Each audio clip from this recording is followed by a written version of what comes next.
Check out Vantage. Now back to the show. Hey everybody, happy Thursday. Welcome back. Let's get cracking here for a little analysis. I'm watching the futures feed. I took a little short this morning that I'm keeping a close eye on just in the interim. Price has really been pretty quiet after the PMI numbers came out. I did notice, I know it was PMI this morning, but did everyone pay attention to the unemployment claims that also came out as expected?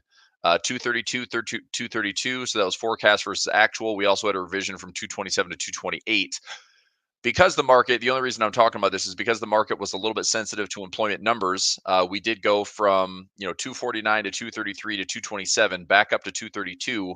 So unemployment claims a little bit steady, and then a slight revision to the upside, showing higher unemployment claims. The manufacturing PMI lower than expected. Probably not a great thing, but we've been below 50 for a while on manufacturing PMI, and then services, came in.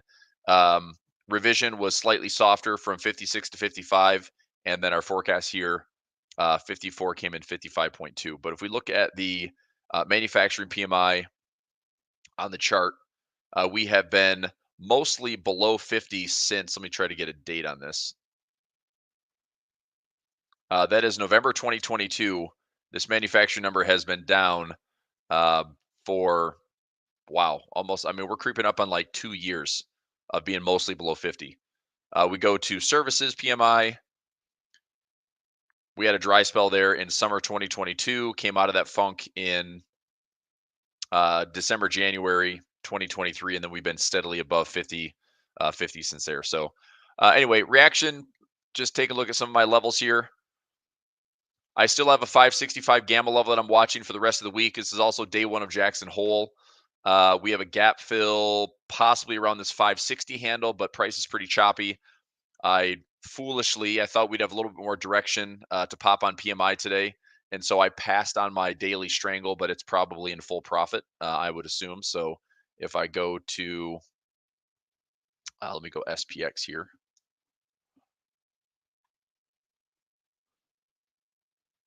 SPX trade for today. It's already in profit. Son of a gun. Well, that was an easy win if I would have taken the trade. I didn't. I thought the news, if it was 8:30 news, it wouldn't have been a problem, but it was 9:45 news. I'm like, well, if there's a little bit of direction there, it could be disruptive. So anyway, tracking it, that was a win, but stupid that I didn't take that trade. My bad. But anyway, easy trade. I needed 306. It was $2.95 to $3 credit. So that was a $55 win. And now I'm going to go back and monitor my ES feed down here. All right. We also had earnings on Baidu this morning. We went from a close yesterday around 89, dropped down to 86. I'm still with the shares, ownership around 92. I'm just waiting. That's most of my P&L today on the downside is because of Baidu. I'll show you a couple things here. So let's go to all accounts, trade all accounts here. If I go to the daily P&L, let's go symbol. So most of the P&L on the day to the downside is Baidu is down a couple of bucks. And so the ownership that I have showing most of this P&L on the day to the downside. TLT down a little bit. This is a calendar spread, 82 to 103.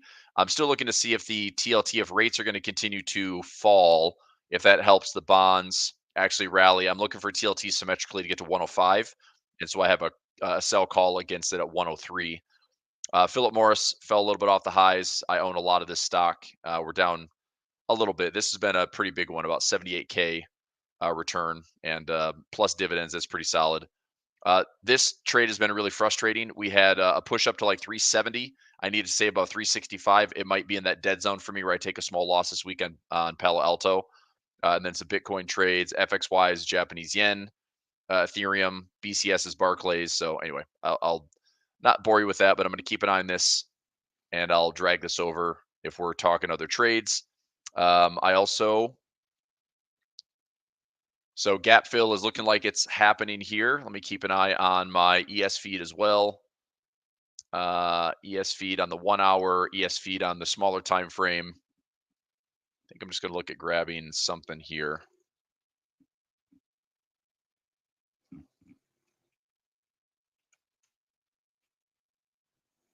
See if I get a feed on this. So MES feed is all over the place.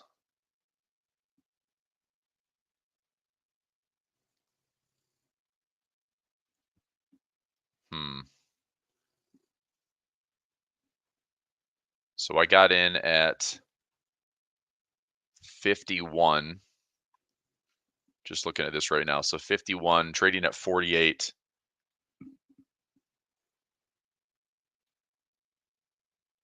Look at a stop loss here. Let me go stop market.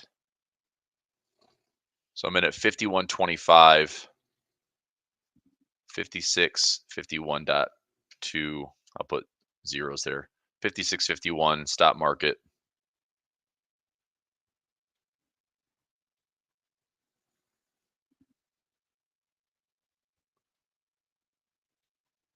Okay. So I'm going to put a stop loss in there and see what happens.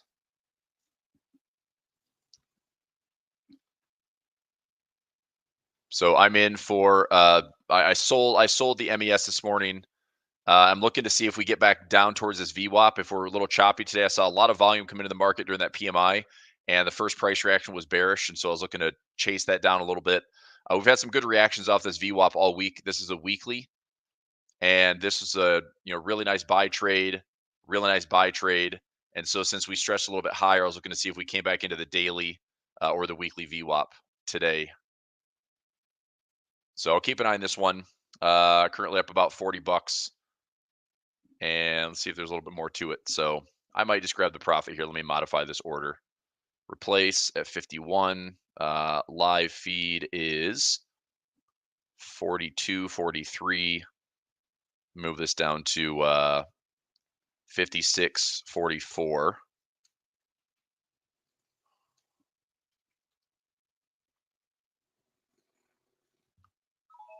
And filled there. Okay, that just got filled. So a little gain of about $40. All right, I'll keep an eye on this one today.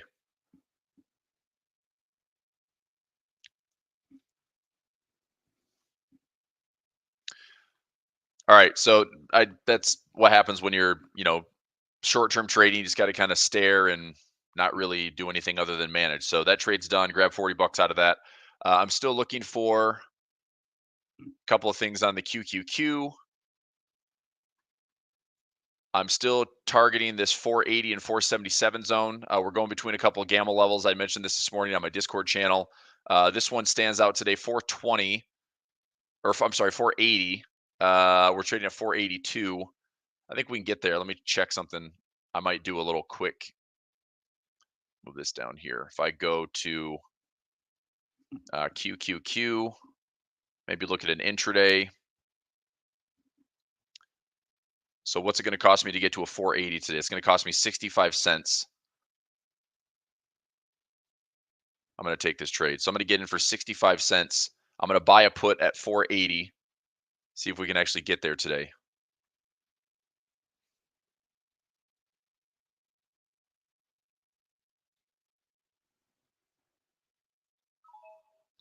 All right. So I bought right here. I just bought a 480 long put. Cost me 63 cents.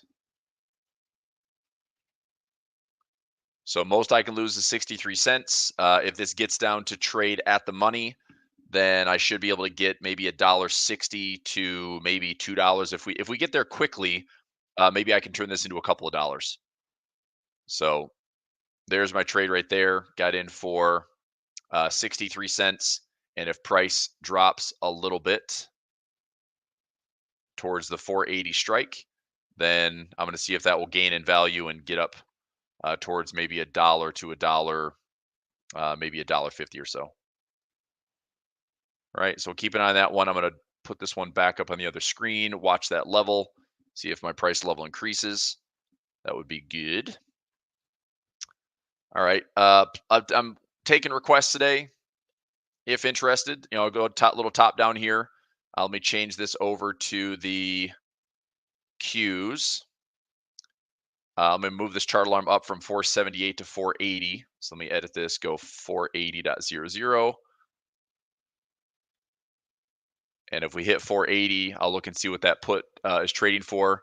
Maybe we have a nice directional play. You know, we're through the gap from yesterday, so we're actually closing beyond that. We do have some interesting levels. So QQQ on the 15-minute time frame. If we do end up smashing through these levels, we could actually have a decent down day. Just a bit of a pullback after this thing has been just straight rips for, I want to say like 9 or 10 days out of 12. It's been mostly bearish, or I'm sorry, mostly bullish over the last couple weeks, as we know.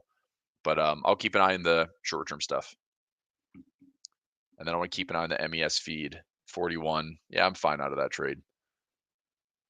It's hard to get. I think I'd have to use my Tasty Trade like active trader window if that was going to be something I do a little bit more regularly on ES or MES.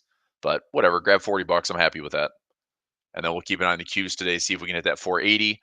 The other trade I want to look at, I've been sharing this all week. I took this trade on Monday, and right now it's trading for 21.90. This trade just continues to get better and better for the week. So 17.50 was the initial debit, and right now trading for $22. I'll say, I mean, the mid price here, I'll say 21. We're right around $22. So between 21.75 to, let's say, $22. So anywhere between, that's 425 and 450 credit. Not a bad gain. That would be hitting my profit target. I usually like to get 25%ers if I'm going after some of the indexes. So 4.25 divided by 1750. That's a 24.2% return. If it was 4.5 out of 1750, that's a 25.7 return. So right there, it's hit that first profit peak, which I think is pretty solid. If it's somehow, if we get priced to, work a little bit more into this zone, I'm curious where this is trading at. I'm just going to monitor this for the rest of the week. This is a bit of a campaign trade I like to take almost every week. But between, these two peak levels, right now, this is kind of the minimum I would take.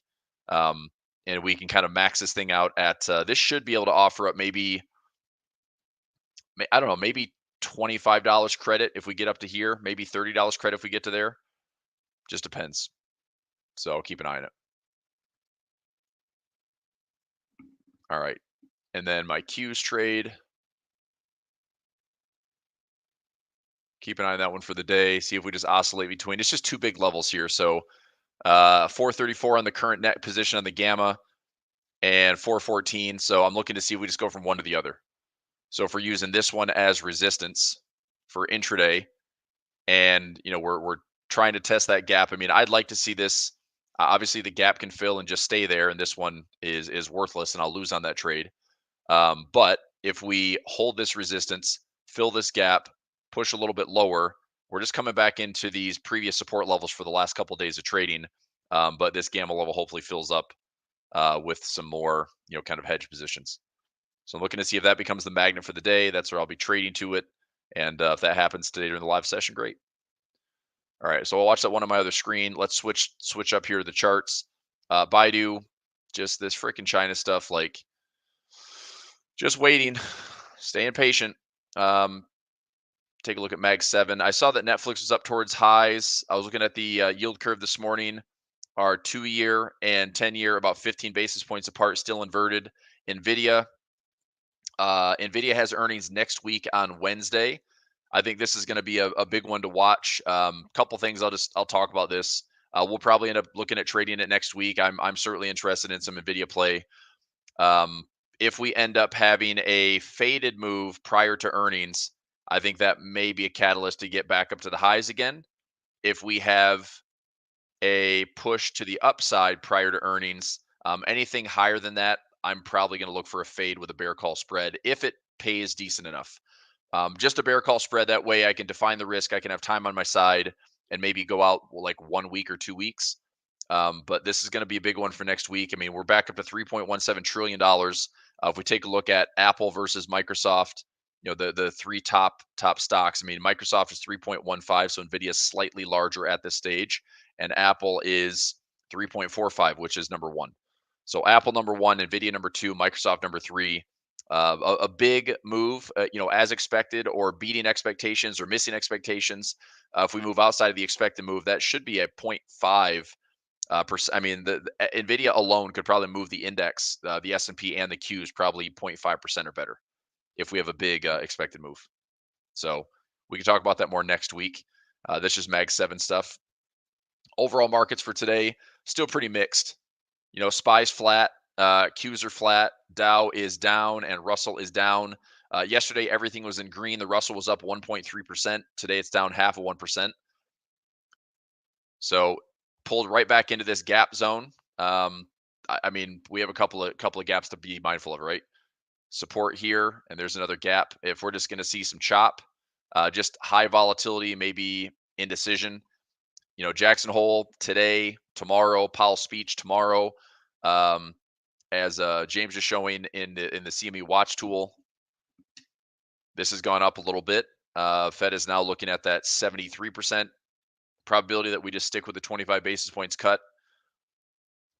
November, still looking for a 25 basis points cut. December, looking for another 25. I mean, according to this is like another 25 to 50 basis points in December, which I think is odd. I don't know why they go 25, 25, 50. I think just consistent sake, they would do 25, 25, 25. But we will see. And this, honestly, it's exhausting just watching it change every single day by 5 or 10%, probabilities wise. And it's like, Jackson Hole's today. What's tomorrow going to bring with Powell's speech? Who knows? Probably nothing. Maybe just normal Powell. I don't know. Zoom crossing trend line. Just got a chart alarm here. Oh, you got to be shitting me. Well, that was a big freaking move on Zoom. Dang it. I was watching this one too. I don't think I have any exposure on Zoom right now. Son of a gun. I did have a chart alarm set. It's hitting that trend line. So let me check something really quickly on Zoom. I may look at some options exposure here. Let me take a look in some snowflake analysis. This was a big like COVID stock that just freaking dumped. Insider selling, earnings forecast to decline the average for the next 3 years. Shares been diluted. Stock price will rally. Good value. Earnings grow. Yeah, I mean, the earnings grew. I don't really believe that. Trading well below estimated value. So discounted cash flow at 22.2 price to earnings ratio. Discounted cash flow. I mean, son of a gun. Fair value says 136. I mean, I don't think it's a bad trade. I don't love chasing Zoom like this. But I mean, could you possibly see a better setup? I mean, the good and the bad is this. This thing is crazy cheap. If there's any type of retracement. I mean, look at this thing. From high to low, if there's any type of retracement, 23%, 30%, 38%, there's so much upside on this. It's silly. But I think the important thing would be to find risk. So I do look at instruments like this where let's see what the IV is. I mean, I could put in a credit spread and take a little bit from it. I could do a little, naked put hedge combo. Let me see. I'll get something created here. All right, so watch my cues on my other screen. Let's go Zoom for a second, and then we'll take some currency requests, some gold, silver, stuff like that as well. So I won't gloss over that. Zoom. Okay, we're in trade. All right. So if I want to get in now, we're trading at 66.34 with an IV rank of 14, which is super low, which means it's probably better for me to be buying this as opposed to selling this just because the IV is so low. That was a big reaction. We beat top and bottom expectations, earnings and revenue. This was last night. And so we gapped higher. I mean, this is a pretty big move on the day. We're up 10%. For an average weekly trading range of $3, this thing is up $6 just on the day.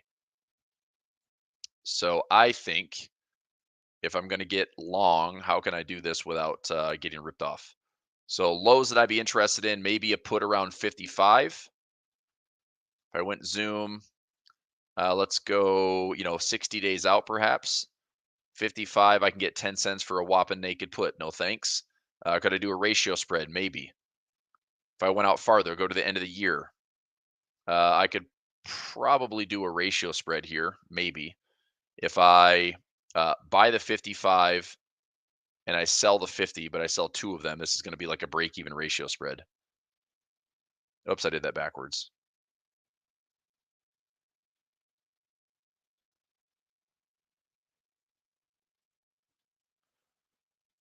So I can essentially take a free ratio spread, which is not the point. The point is to actually own the shares. Let me do a 70 by 65 or a 65 by 70. This might be better. So if I did a 65 by 60 ratio spread, I get 20 cents on it. Not that exciting to make 20 cents. I guess what I should do is just look at this thing from a long perspective, but I'm paying so much premium to buy this. If I went out to with a call trade, if I buy a call, I'm already a little late to the party. I'd have to buy something deep in the money. It's going to be pretty expensive. So if I buy, let's say, I don't know, give this to Q1, if I give this like Q1 of 2025, if I bought a $60 call, it's going to cost me $1,200. Now it's trading at a 70 delta. Obviously, if price goes up a little bit more, that becomes closer to a 100 delta, which is essentially like owning the stock. The deeper I go, maybe the better, but it gets more expensive. I buy this, $50 call. It costs me $2,000. It's cheaper than buying the shares. Let's see here. How much room does Zoom have to run? If this is a falling wedge, I mean, realistically, I could see Zoom back up to $90. I should have just been in the stupid trade already. That's annoying. All right. I'm going to take this little guy. So let's go. If I did a deeper trade, this is about a 1% risk. But what I could do is end up selling against this for some. I'll turn this into like a calendar spread. Hang on a second.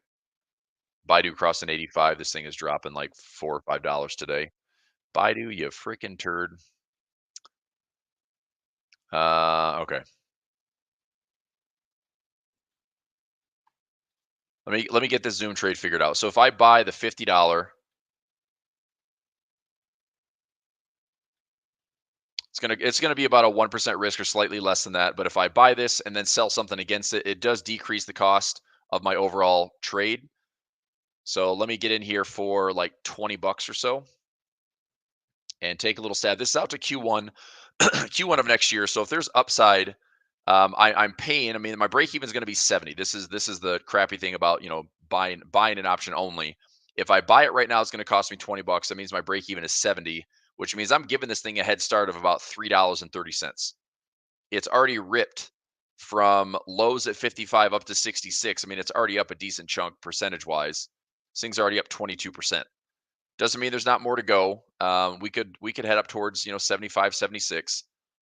But point is for me, if I'm going to sell against this, I need to sell something that is above my break even, and I'm just going to have to do the math on this. So if I go 1985 for March of 2025, and then against that I will sell. Let me see here. If I sell,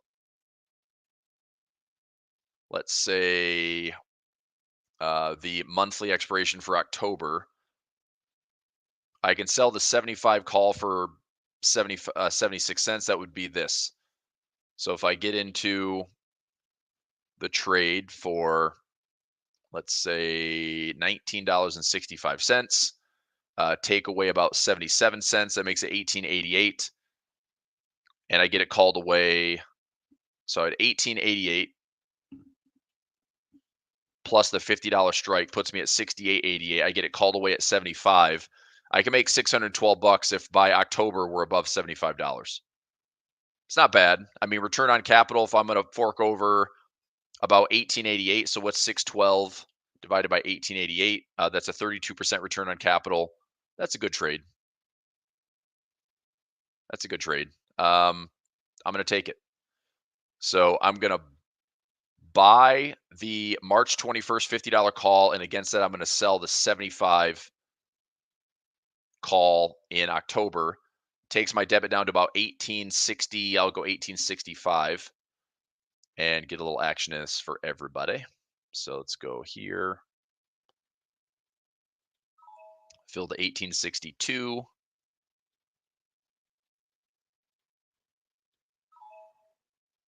Okay.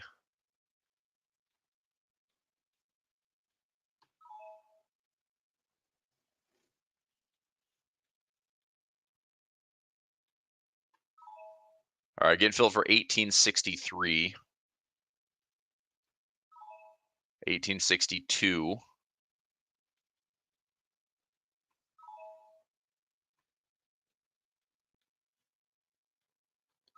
All right, so those are filled. Let me track this guy. So that is Zoom calendar spread. So buy, I did the 3/21 expiration $50 long call. And that was roughly 1970 debit. And then against that, I'm selling the 18th, 10/18 expiration $75 sell call, fills for about 80 cents. So the net debit is getting filled for 18.63. Break even puts me at 68.63. And if it gets called away, that makes it 68.63 minus 75. I'd make 637.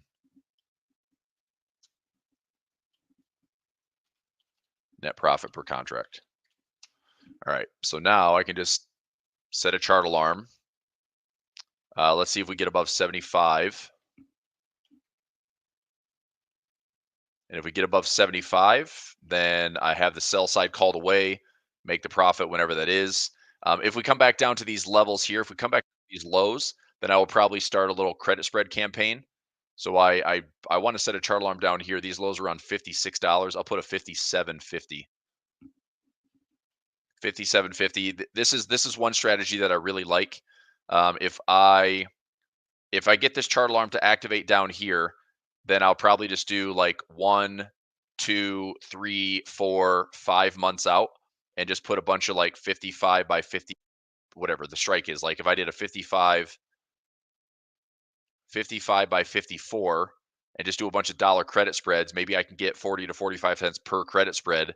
Have defined risk on all of them, maybe be willing to take shares on one of them, and then just work my cost basis a little bit. So anyway, that chart alarm went off. That's what happens is I've got 500 chart alarms set on TradingView, and when they go off, it tends to be like an actionable thing for me. So we'll keep an eye on this one, but I like Zoom, and upside is pretty solid. If this is a falling wedge, then my profit target's going to be up here, where this all started. So that's really my profit window in the 80 zone. And if we get to 75, get it called away, and that's 30+% return on capital, then I will take that as well. Okay. All right. So that's some Zoom action. Index is still pretty mixed. Just do a quick spot check. ES down in the day. MES 5641. Let me check something here.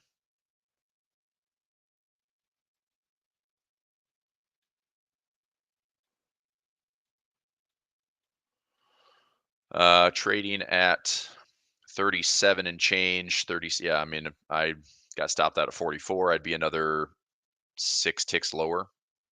Pays pretty well. So yeah, I forfeited some profit today on the E-mini futures, but all good. Coming back into that VWAP, like I said, hopefully we're going to see this trade today while we're live. If the Qs head down to 480, I'm in that trade right here. So that was the trade I took this morning. Currently up $10, but trying to get this thing down to 480. And let's do the trade for today. It's trading at 82 cents. I'd like this to get up towards, I mean, at the money is $1.50. We get to 480 or lower. Hope this is trading for $1.50 or more. Let me go ahead and throw on, I'm going to throw in a credit here for $1.50 credit. and see if it gets there.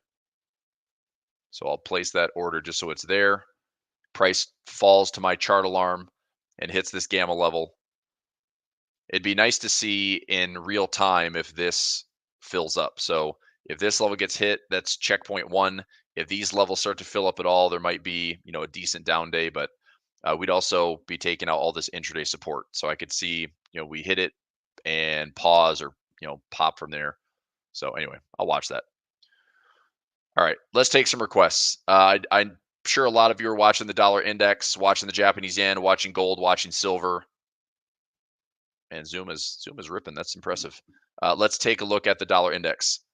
So this did what we had talked about all day yesterday. I just didn't feel that the dollar was really going to head too much lower than 101, especially with the velocity that it fell. I was expressing my annoyance with how this drop in the dollar that's happened since June was really only dropping with the euro dollar rallying. That's the biggest weight. If you look at the dollar index, that's the biggest weight is euro dollar correlates inversely with the dollar index. You look at this direction here, right? That direction. Oops, let me do this. So that direction. Let's take a little screenshot of this, okay? So that's what my dollar index looks like, which means for the most part we should see the inverse of that for all these dollar related currency pairs. So if I go from here to here on the dollar and we flip this to the Aussie dollar, does it look the same? No, because in the same duration that this was high to low, this was up and then down and then up. Not the same. Okay. Euro dollar was mostly the same. Euro dollar from lows, we had low to high, higher low to higher high, higher low to higher high. This was actually cooperative. Pound dollar, was it the same? Not even close. Well, maybe a little bit higher, but not the same when it was, up here, sharp pullback, up again, not the same. New Zealand dollar, all the way down here, all the way up here, certainly not the same. Dollar CAD, all the way up here, all the way down here, not the same. Dollar Swiss, mostly the same outside of this little snap pullback that we saw in the Swiss pair that we had a flash crash on August 5th. Dollar yen, obviously different. Dollar yen is its own thing. So if you've taken a good trade against the dollar index, you're probably trading euro dollar long. I told traders this week that if you're, breakout, retest, and go, taking out this high, targeting this high, risk to break even or better, trailing stop losses, grab your 100 pips of profit or so and call it good. I was actually looking to see, I'm expecting to see the dollar get a little bit stronger just in the short term. So let's go back to that DXY for a moment. So I do think on the dollar index that if we're going to see more weakness on the dollar, the nice thing here is the bears, if they defend this area, the bears have a lot of space to travel. So let's say that in the near term, the dollar just bounces off this 101 handle, pulls back briefly into like 102 to 102.50. But if the bears step back in,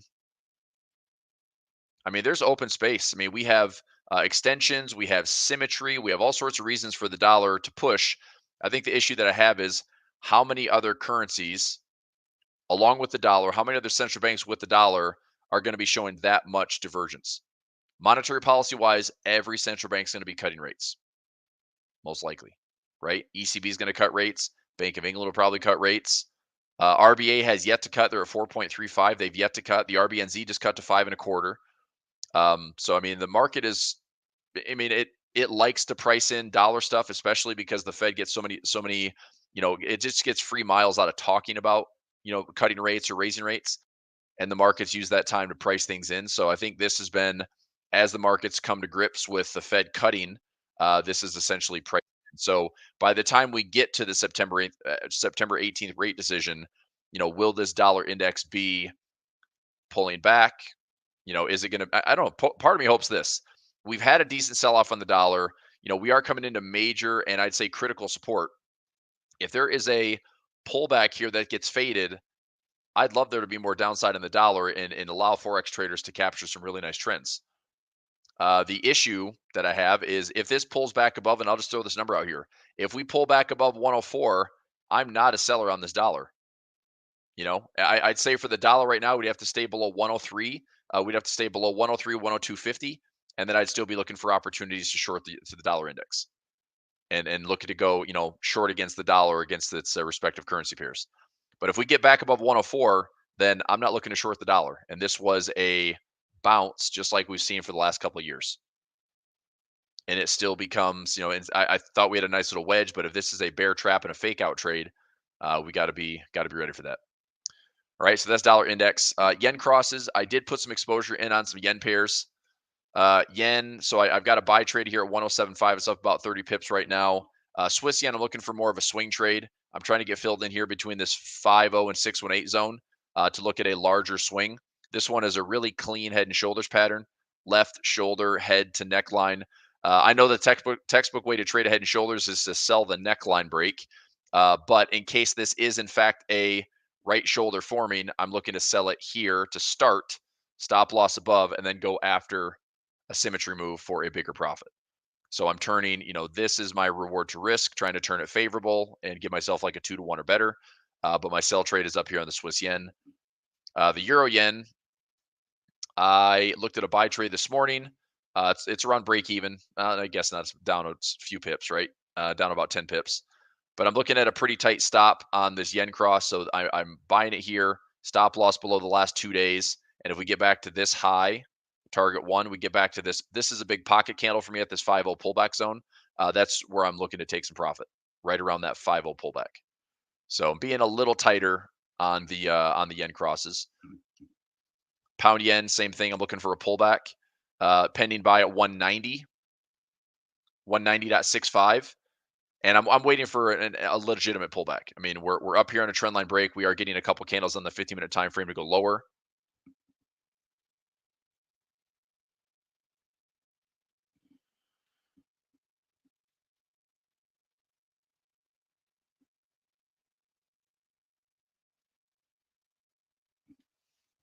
So if we see a pullback, it's right in here.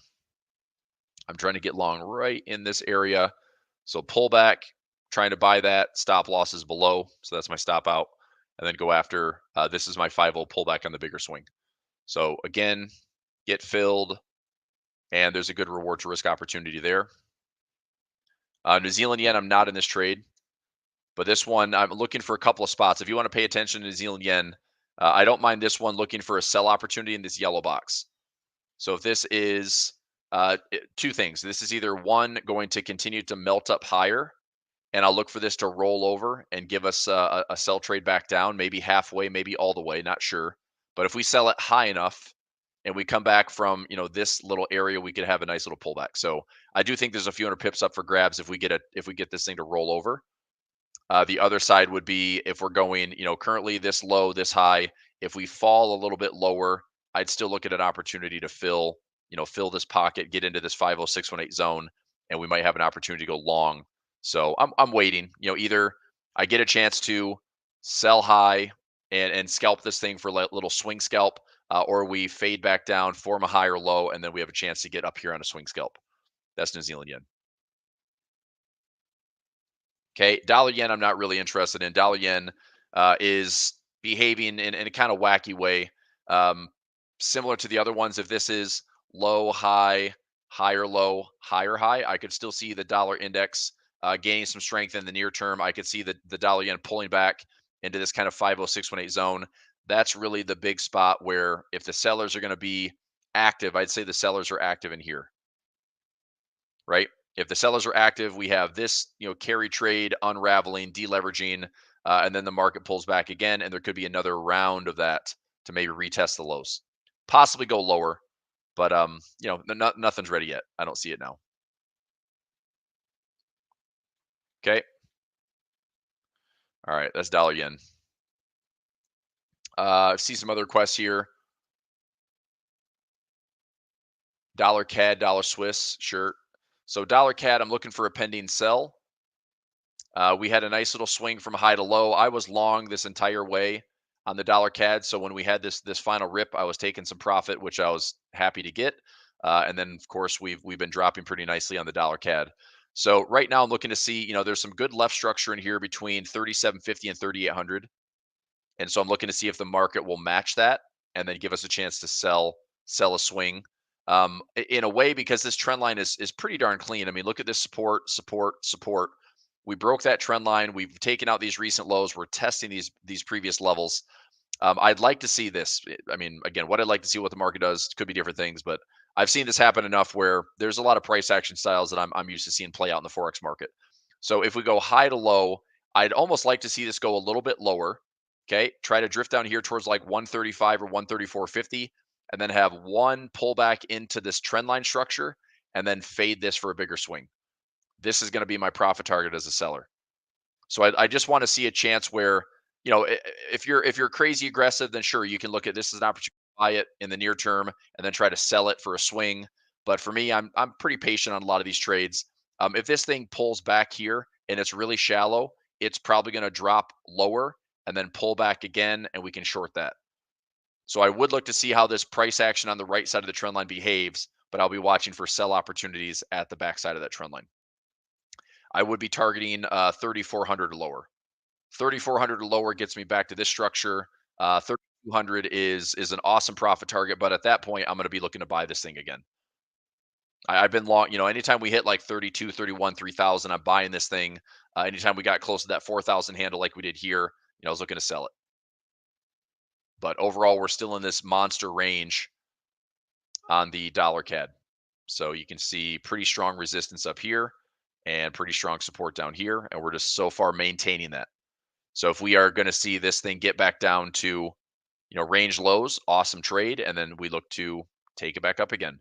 So we can maybe work within like a 700 to 1,000 pip range. And there's plenty of opportunity there. Okay, that's dollar CAD. Dollar Swiss, I see Aussie Swiss popping in as well. Okay, dollar Swiss. So I talked to traders about this morning. Look, I'm probably stubbornly bullish on this currency pair. We are sitting here at a decade plus low. Here's 2011. Here's 2014. Here's a flash crash in the Swiss franc in 2015. There's our 2020 COVID crash. We got below that in 2021. We got below that in 2023. And obviously again in 2022. But look, this is the 2011 historical low on the dollar Swiss. If there is, I am in this position with a break even of about 86 and change. Okay. If there is any way that this thing is going to break these lows again and head down into open space low, let's say we get to like 75, 74, 73, fine. I look at it this way. Does anybody think that the Swiss National Bank is going to raise rates? I don't. I know the Fed is going to cut rates, okay? But over the next 6 to 12 months, if the Fed cuts rates from 5.5 down to, let's say, 3.5, if the Swiss National Bank is sitting there at 1.25, is it still a slightly positive carry trade? Yes, it is. And so even if I'm getting a rate cut cycle on the Fed, but the Swiss stays the same or even cuts lower, that's fine. But I'd still be looking at like a 2% differential, but it's going to be mostly like 3 to 4% differential. Because eventually, yes, the Fed will get down to 4% or 3.5% or 3.25%, but it's going to take the next 12 to 16 months to do that. So even if this is going to break and go lower, I am still going to be looking to buy lower, and I'll buy the all-time lows. I'll buy the 7,000 handle, and I will take this thing back up to 83. I will take this thing back to parity, and I will make a fortune on this trade. But for right now, I don't know if anybody wants to take that crazy adventure with me. Because if I'm going to sit here, so I'm already long, right? And what I'm looking for in the near term is, will these lows that we just had from August 5th, or this low that we had back here in December of last year, will this low hold? Right? So we have a high, we have a high. I looked at this, even though this is a, pullback, this may still be a deeper head and shoulders that needs to form the right shoulder. If we form that right shoulder and we don't actually take out this low, this head and shoulders could still be valid and we get ourselves back to this neckline. Okay, that would be target 1. And then we project that move, that could be target 2. So this might be like the deepest, ugliest, nastiest head and shoulders. But if I'm right, the reward to this risk is a massive move. But I'd say you'd want to wait to see, do we end up breaking, breaking this trend line here, breaking this trend line here, participating in some confirmation to go to the upside instead of, look, I've been like, when we dropped, I bought. Okay. When we dropped here and broke a trend line, I bought. When we fell to equal lows again, I was looking over here to buy equal lows. So I'm still just dollar cost averaging into the dollar Swiss.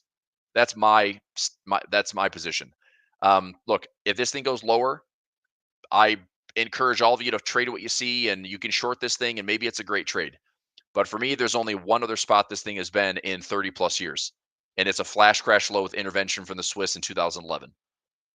We're at COVID lows. We're at Swiss National Bank 2015 lows. We're at the the bear market 2022 lows. And for me, this is still offering a bit of a carry trade. So I don't know what the Swiss National Bank is going to do. I would imagine they are not raising rates. So if I can maintain a slight carry trade with my dollar Swiss long, I'm going to hold it. And my trade size is small enough that even if I were to take like a 5% drawdown, I can turn that into probably a 20 to 25% gain over the course of the next maybe 12 months. If we come down to 7,000, and that's a big if. Okay. So that's what I'm doing on the dollar Swiss. I'm just holding tight for right now and I'm waiting. If we break these lows, I'm not going to add anything. I'm just going to wait. Okay. Because if I add to the lows, this is where we had all this clustered around 75. I'll probably add in at 75, 72.50, and just above the handle at 7,000. I'll build another small position that'll work my cost basis down. And from there, I can turn this thing into profit and I can add on, confirmation to go bullish. But long story short, it's this. Either we have this deep, nasty head and shoulders, okay, where this is going to be a right shoulder that starts to head back up, and I'll take this thing to my measured targets, or we break and go lower, and I'll be watching the 2011 level, and 75, 72.50, and 7,000, I will buy, and I'll take this thing back up to target 1, and probably back up in here to target 2, and probably back up to parity at target 3. And I will sit on this trade for my profit targets. And it might be an ugly 5% drawdown, but a 5% drawdown that generates 20 to 25% gain, I'm okay with that. To me, it's worth it. It's worth the trouble that I deal with trading small and, being patient. Okay. Do I think about PMI numbers and jobless figures? Yeah, I don't think it really matters. I mean, I think it's more going to be about Jackson Hole tomorrow. I mean, I think it's just one of many data points the market still has to digest. Look, the Fed's going to cut rates most likely in September. The probability says it. I think the question we're all asking is, when they start to cut rates in September, is it cut, and is it all of next year just cutting consistently, or is it cut maybe? Is it cut, and then we jump 50 basis points? Is it cut because things get worse? I don't know, right? Um, I think that we look, to me, this feels like we're on the brink. Employment data is soft enough. Growth is slowing down. The Fed is cutting as we're slowing. But the question is, are we actually cutting during a recession, or are we just cutting in a slowdown? This might still get some more mileage out of this, like last little bit, like the 7th, 8th, 9th inning of this expansion phase. And maybe it's enough to kind of keep the market stable and steady and continues to go a little bit higher. Right. But PMI numbers today, it's pretty much par for the course. Services PMI are steady. Manufacturing PMI is down. Unemployment claims came in as expected. So to me, this is more about what Powell says tomorrow, if he even gives any type of hint. So that's all. Okay. All right. Let's take a look at some other index or some other charts here. So we get on dollar Swiss. I know I spent some time on that one, but I'm just explaining my method there because it's going to be more of like a core position that I'm establishing for a big trade. It's going to be a position trade that I'm willing to hang into right now. I'm still watching the cues on my other screen, trying to get that 480 strike. It's kind of slowly working its way down there. I hope that it freaking does. I'm up about $10 on that put option this morning, and now, dang it, I'm up another. The MES feed, I should have been wanting to hang on to that. This would be a nice little profit target. So my entry was 51. It's up 13 ticks. That'd be about $130. Better than 40. But anywho, let's go here. Dollar Swiss, we're good. Let's go gold and silver. I see a lot of people asking gold, silver. Aussie Swiss, yep.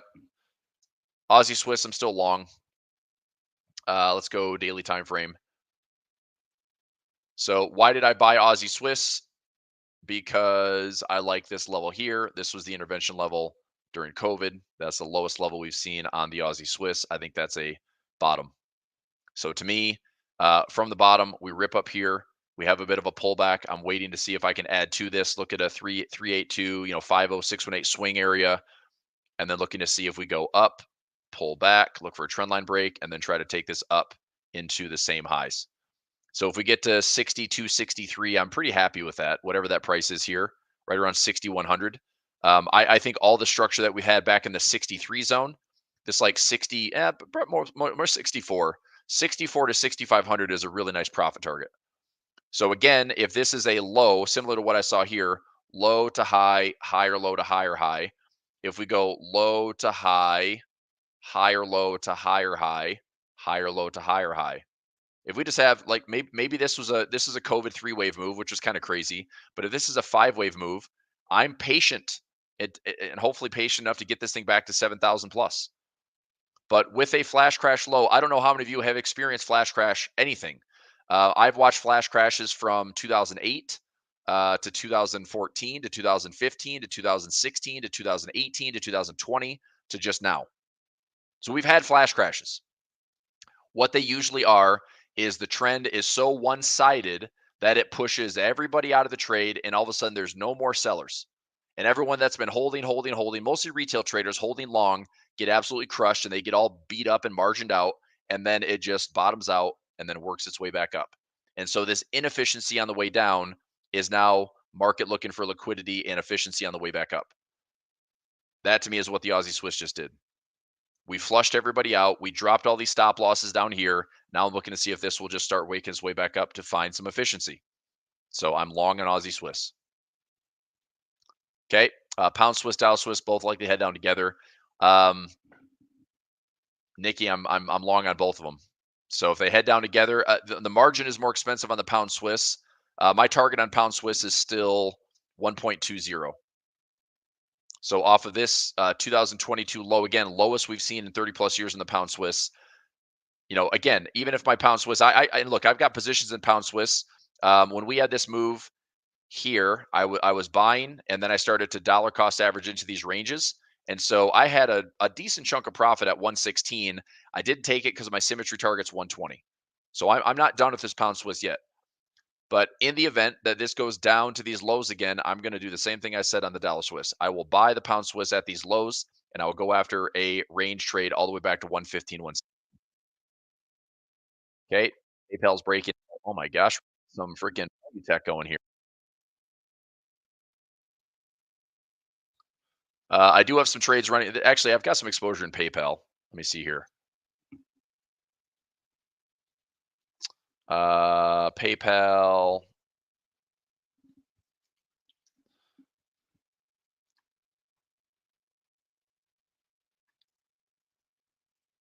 Where's it at? So PayPal. I have just a 47.50 by 30 wide open credit spread. Is this the spot? Are we finally breaking above this stupid $70 zone? This is another one. Profit target wise, I mean, there's gaps up here. If we get back into the hundreds, I mean, let me see what PayPal shows here.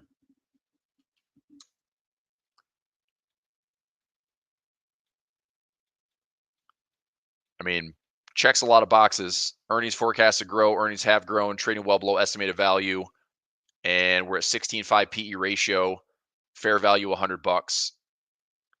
Probably not a bad trade. I think I'm going to do the same thing I did on. So my target's going to be right around $100. And I mean, are we broadening out here? Like the Russell's down, the Qs are down slightly, SPY's down slightly. It's just choppy, quiet today. PayPal, I think I'm gonna do the exact same thing. Probably like a 1% risk. Try to get back to 100 plus. If I just turn this thing for like $500 to $1,000, I'll try it. So let me get into PayPal. take a look. So PayPal trade. If I go out to March and I go in the money, maybe this one's not as bad of a premium. So if I buy like the 70 delta or even deeper, the 80 delta. So what can so if I buy this for 19.10, let me check the break evens here. So 57.50 plus 19.10. So 76, I'm paying a little bit of premium there. I mean, that's sucky that I've got to cover like $3-4. But if I sell against it, this might actually be okay. Let me do this. Make sure I'm not just like jumping in and chasing. This is starting to look much better though. You know, taking out highs, making higher lows. I think this is where a bit of a bull trend could kick off. So let's see if PayPal starts to rip. If it does, call option would be like 1% risk. If I sell against that out to October, my break even would be what? If I buy the 57.50 plus 19.10, break even 76. So I could sell the 80. So I go out to October, I could sell the 80 for $1.26. And then get it called away 80 bucks for 466. So I could make a little return there. If I get it called away at 85, I mean, that's outside the expected move. I think I'll just do that. I'll take the little stab here. Let me get it. I'll do this. So I'm going to pay 1778 for my 57.50. This is less than 1% total risk, and I can keep selling this for at least another. If we get rid of the October 18th and it comes to full expiration is not above 80, then I'll do the exact same thing again and try to maybe keep it at 80 or keep it at 85 and take a little bit more off the debit spread. Okay, I'll get to goal. Just give me 5 minutes. Okay. All right. So 1778.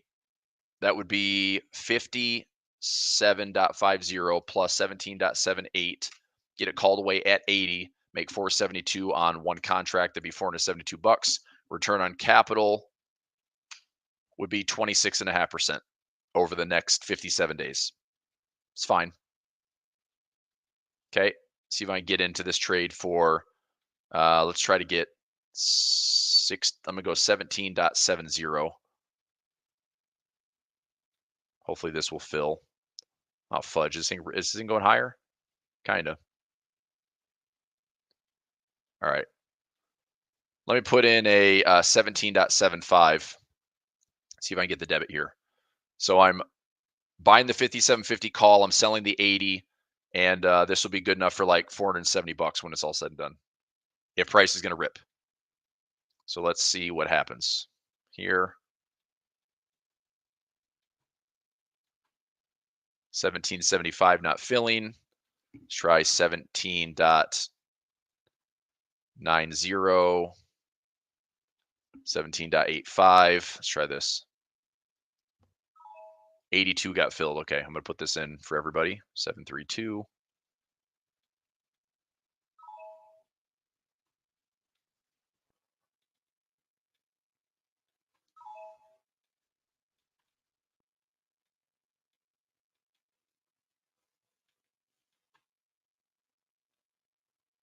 What? I'll just leave that there. So that was 7634. All right, I'm going to try to get filled here at 1785. Similar order. Pending. Pending. And pending. Okay, so I'll add that in. This is a PYPL calendar spread. 3/21/25 expiration, 57.50 long call, and then a 10/18 expiration, $80 sell call, and 17.85 net debit.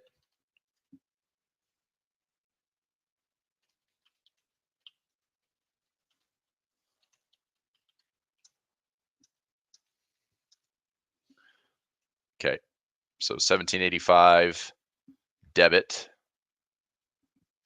which puts my break even 57.50 plus 17.85, 75.35 break even. Break even, which gives me a net $4.65 net profit per contract if we are above 80 bucks. Okay. Hopefully, I don't know. I mean, I got it filled on most of my accounts, but there's 3, I think, from this account up. So pending, we're at 80. This should be filled. Pending. All right. So I got 1, 2, 3, 4 accounts in, 4 accounts pending. I'm not going to chase this thing, so I'll see if I can get filled at the price I want. 17.85 is my limit. Come on, PayPal, cooperate for me. All right, I'll go from there. All right, that's PayPal, and let's go to gold. Gold's pulling back. Okay, what do you want to do with it? How many of you out there are like crazy short term? Boy, I see BE saying gold's crashing. Fuck, what? Gold's down 1%.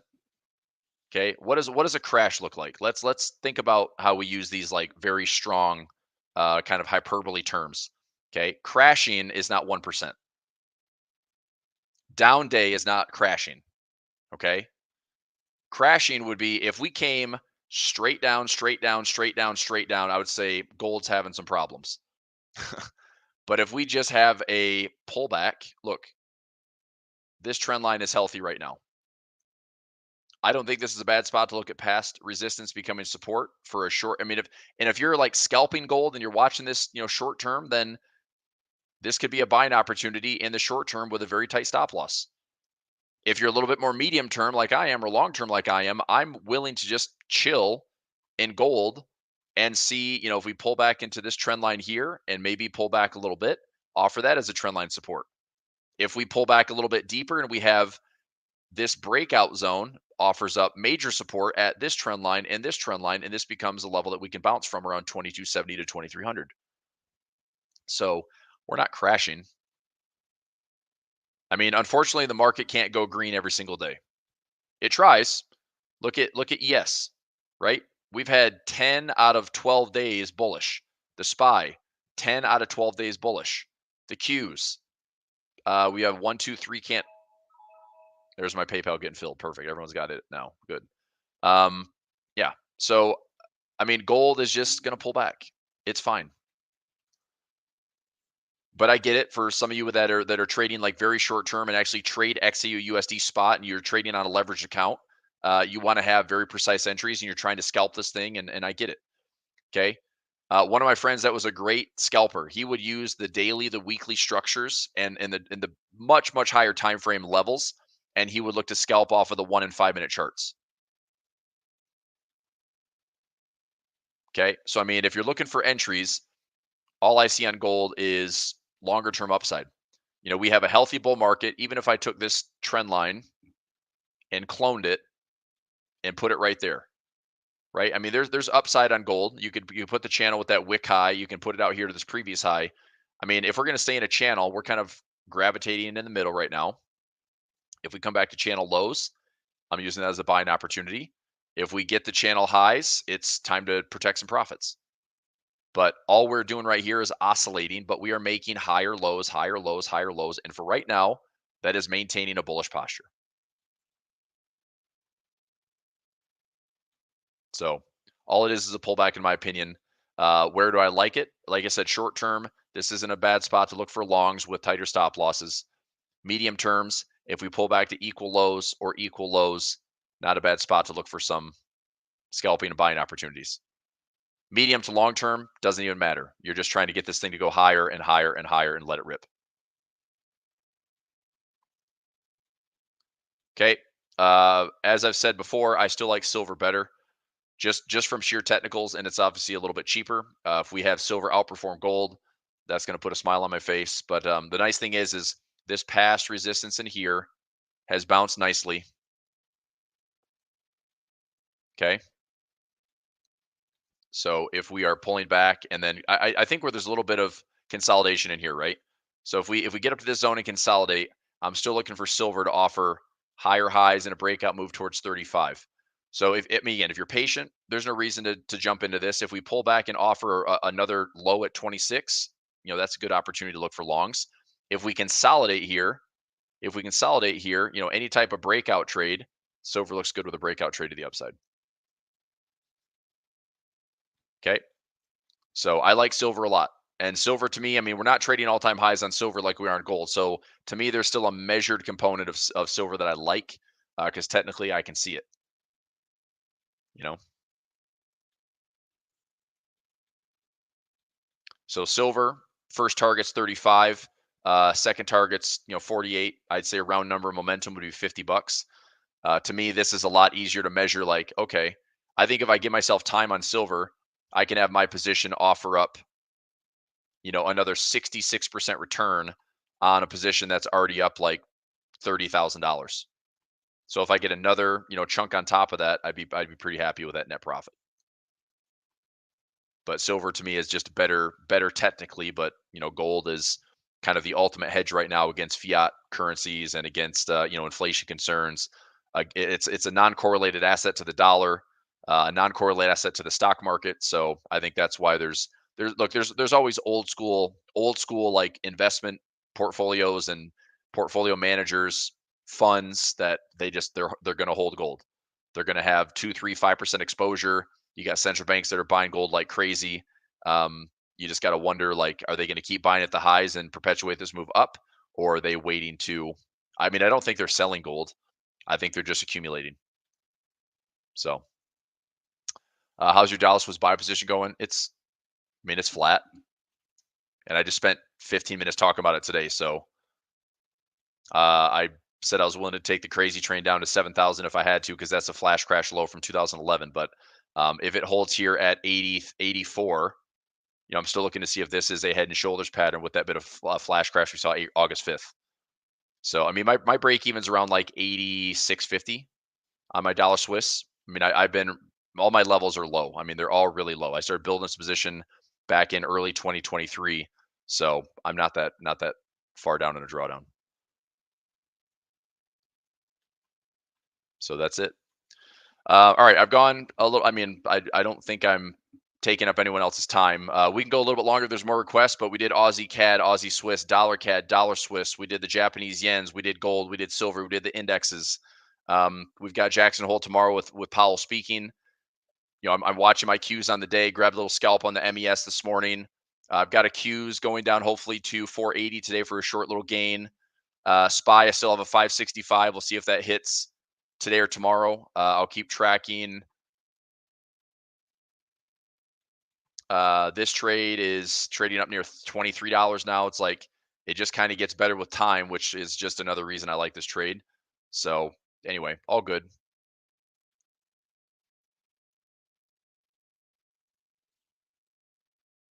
Price action, I don't know what your problem is, dude. Like you seem to be the most like cynical person in the chat every time I see you. I mean, what are your fundamentals on these assets? All you do is show charts. Okay. What would you like me to show you? You want me just to show you my broker platform and say, this is how I'm trading it?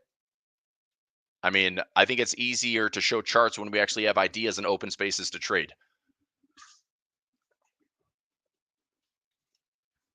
So fundamentally, why am I in the dollar Swiss? Well, if you're here, 30 minutes ago, I talked about it. Fundamentally, we still have a carry trade on the Swiss crosses. Fundamentally, I'm still long against the Swiss for a carry trade. Fundamentally, I'm still long because technically we're at good levels that we haven't seen for 30 years. And inflation in the Swiss is actually low.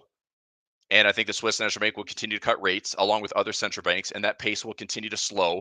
And the carry trade, even though slight and lessening, is still better with way less volatility than the yen.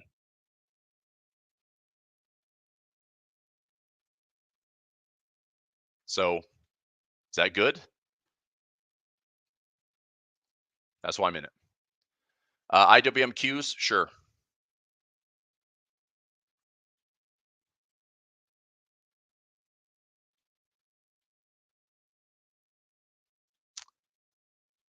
I mean, you can say bearish all you want on dollar Swiss, dude. I've got cash and dry powder to take the dollar Swiss down to 7,000 and sit in a drawdown. Like I've done this trade for freaking 15 years. If I take the dollar Swiss down to 7,000, I'll hold it and I'll take probably a 5% drawdown and turn it into a 20+% gain to the upside. But I'm going to stay small and I'm going to stay patient and I'll wait for my opportunities. Do I think the dollar Swiss is going too much lower than 7,000 at all-time 2011 lows? Probably not. Do I think the dollar is going to like crazy freaking lows? Probably not. We're bouncing off a 101.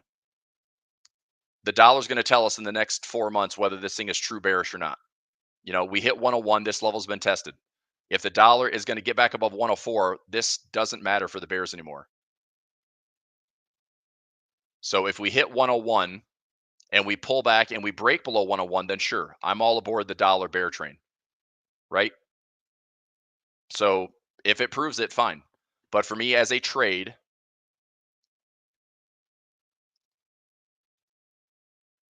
all right, bro, you suck, man. Sorry, but you're annoying. So Qs and IWM, I mean, I don't know how I have to justify it. I could care less. I mean, I'm long dollar Swiss and I'll hold it and I'll show you when it's profitable. I love it. Love the trolls.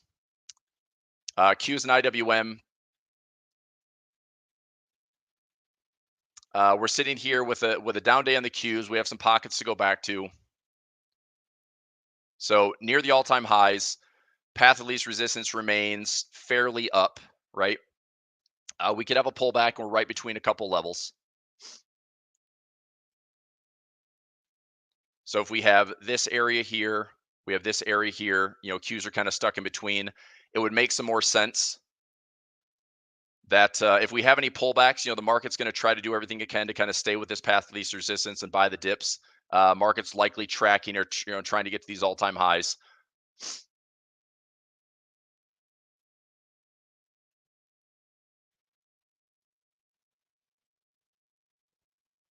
So if we see, I mean, I don't think Jackson Hole tomorrow is going to be the big make or break on how this thing moves. But even if we had a pullback here,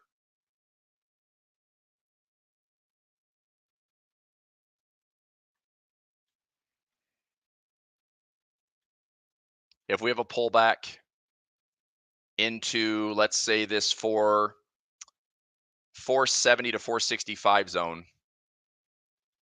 Okay, if we have a pullback into here, then that to me would be the next kind of decent buying leg to look at. Otherwise, it's just heading up, right? So if we just have pause and more and pause and more and pause and more, targets all-time highs. I'm skeptical at the all-time highs for sure.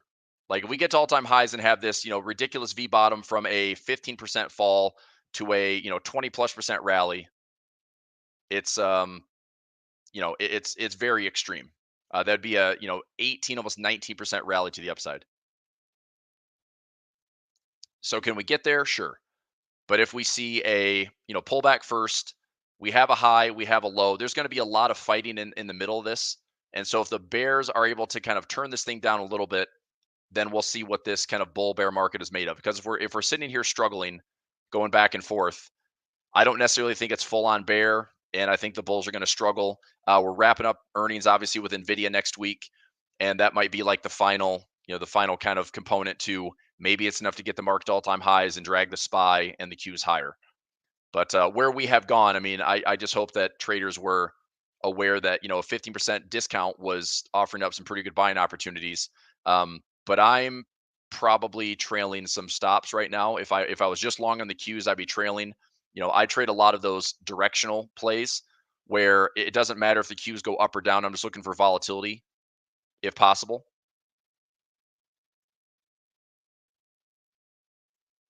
So, yeah, I mean, SPY, on the other hand, I'll just review this one. The SPY, we're having a down day on the SPY, but this one came nearly within that like 1% zone. I mean, we hit actually fresh highs today, so we would have been even closer to that 1%.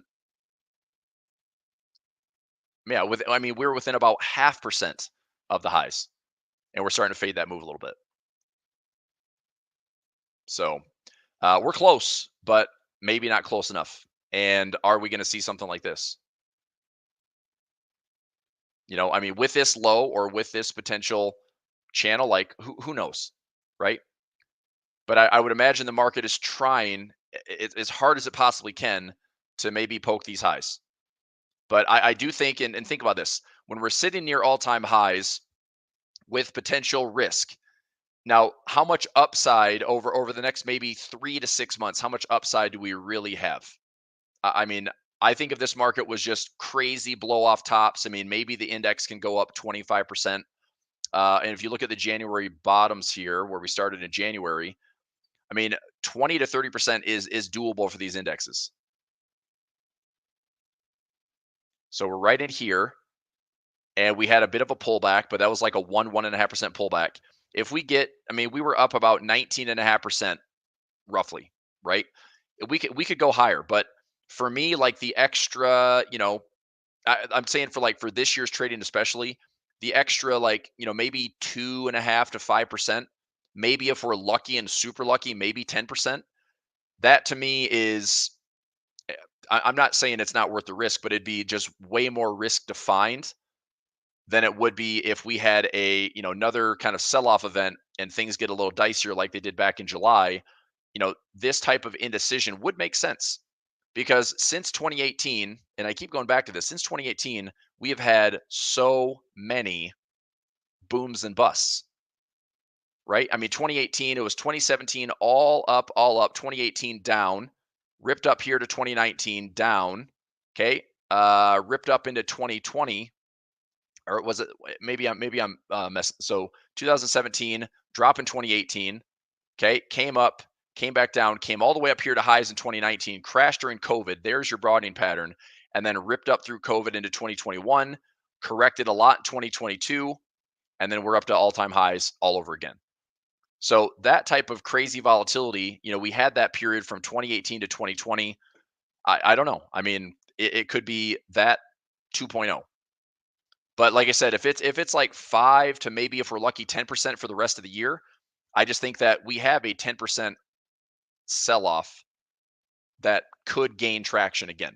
And we could have, instead of having constant trends and constant ups, we could actually see the market go sideways, right? And sideways with 10% highs and lows is actually quite a bit. Okay. Kyle, you're welcome. Thanks, man. So look, I'm just here trying to be a good sport. Like I obviously I'm happy to take requests. I'm live trading. There's a lot of stuff going on. It's just like every now and then you get somebody that just annoys you. And I see that name all the time, and it's just the way those questions are asked. It's just like, what do you want? What do you want me to show you? You know, you just want to sit here and like call us out like we're not doing this for real. It's like, I don't know what you want me to show you. You know, here's $2 million. Here's 50 grand here. There's 100 grand here. It's like, what do you want? So thanks for kicking him because he's annoying to me for at least today. So anyway. All right, real quick, before I wrap up, we are getting closer to my strike price on the Qs. Let me see if that is offering up some profit here in the near term. Qs up about 36 bucks. I'm going to go ahead and move my stop loss now. So let me, I put in this. Let me switch this up. So I'm in for 63 cents. I'm right now up about $1.20. I'm just going to switch this from a limit order to a stop market order. And I'm up about 100% on the position. I'm going to go ahead and just move my stop loss and see. There we go. All right. I think I'm just going to take the profit on the day. I should just move my stop loss. Let me just move my stop loss here to 1. I'll go to 110. I'm going to get stopped out here most likely. So I put in a stop loss at 110. That gives me about 50 bucks. See if this thing pushes a little bit lower. And I'm going to see if I can get a little luckier on this one. So 113, 112, 114. If you can't see the numbers, I know they're small, but I've got a stop loss in here at 110. It's a market order, so it will get triggered. There now we're 121. Heck yeah, let's do this to 120. Okay, replacing 123. Got filled at 120. All right, so I just took a 63-cent debit, turned it into $1.20, grabbed a little scalp on the day. I'll call it a day.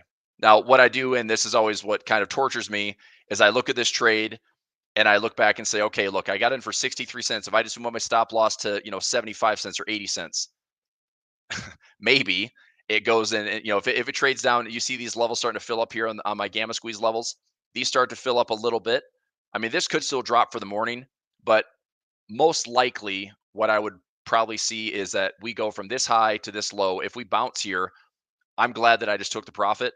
It's when it goes lower, lower, lower, lower. All of a sudden, this is trading for like $3 or $4, and I'm like, son of a gun, right? I mean, 63 cents that turns into $3 is a monster return on the day. That is one of the powerful things about zero DTE is you can take a very small risk and have it pay out a ton. But you also have the crazy sensitivity where, I put in a dollar stop loss and I guarantee 40 cents, but I could also have that turn back and stop me out right away. So anyway, I'm happy. I took, it's uh 40 ticks on MES and got a dollar, what, dollar 20. So nearly 100% return on capital on the little long put. So I'll take it. And nice thing is I got a visual roadmap to take the trade and gave me a nice little direction on the day. So I'm happy with that. Matt, that's awesome. Matt says it's ironic. The name is price action, but interested in fundamentals. Exactly. That's funny, dude. Cool. All right. Anything else for me today? Any other requests? Any other charts? I can go for a few more minutes, but I'll wrap up here in about 7 or now. VIX is up. That's one thing we have noticed here is we've returned to slightly higher VIX levels. If we are going to 10 to 15, right? So 10 to 15 on the VIX is considered low volatility. We spent pretty much all year there. 15 to 20 is considered medium volatility, and 20 plus is considered high volatility. So are we about to see? Are we about to see that after this, massive vol crush, which was the largest decline in volatility that we've ever seen in 35 years, 34 years? Are we about to see this thing come back up into the 20s? Maybe. I do have a VIX term structure here. Let me take a look at this. And then pound Swiss. Yeah, I'll take a look at that one for you. I think who was asking that? Pound Swiss for Eric. Okay. Gorilla. Zoom. I took a trade on Zoom and PayPal this morning while we were live in the session. So I put in a calendar spread on Zoom. So PayPal, I put in a calendar spread. I bought the 57.50 and I sold the 80. And so my break even is around 76 and change. If I get it called away, I make like almost $500, and that's by October. So Zoom is up. I'm happy. I've been waiting for that like $71 to $72 zone to break. A chart alarm went off, and so it's just an actionable chart alarm today. And then Zoom, I also took a calendar spread. I did have some credit spreads in it, like those low 50s, but we moved off those levels. So I just did a long call at 50 out to March of next year, and then a $75 sell call to turn it into a calendar spread. My break even on this one should be around $68. So my break even is at $68.63 on Zoom. If it's called away, that's going to be like $700 or $800 per contract. So you're short. You want to short Zoom? I mean, look, again, this is just what I see. I see this thing as ready to rip simply because we have been sitting in a long awaited and for me, pretty highly anticipated falling wedge. So typical falling wedge structure is we had this bear move. It's just coiling and accumulating and coiling and accumulating. And then if this is going to go higher, we come back to where this all started, which is right around $90. So to me, I'm not short on Zoom. I would just want to be selling options. If you did, bull put spreads, selling options. I mean, I get it. Like a call option, maybe this thing doesn't rip to the upside and it turns back down, and fine. I'll eat the half of 1% risk or 1% risk on the trade. Less less than 1%. But that's my thought. I'm looking to see if this has any momentum to go with it. If there's any follow through here. Some of these plays like Zoom was it was a COVID trade, right? I mean, this thing went from $70 to freaking $600, just unbelievable, and then gave it all back. So I'm not looking for anything spectacular other than can we just find some rebalancing here? I mean, could we just go from this crazy 90+% decline to maybe a little bit of a rally by $10-20? Yeah. So that's my thoughts there. I've been waiting for a falling wedge to materialize, and we're getting some breakout confirmation. So hopefully, here's what's going to be important for today and this week. Hopefully, the daily and weekly candle are also supporting this breakout. The one thing I wouldn't want to see would be today's green candle, and all of a sudden the close of the day is like this faded long wick. That would not be good. Then I would have instant buyer's remorse for the trade. But if we can close on the day, close on the week above those levels, then I'm good with that. Okay. All right. Before I go, I'm going to torture myself just a little bit here. Go back to the Qs. Let me see what that trade is trading for. There's my Q trade, $1.20, trading for $1.14. So for right now, I feel good. All right. I'll let you go for today, everybody. Thanks for being with us. And come back for more price action and fundamentals. All right. Have a good day, everybody. Thanks. Bye.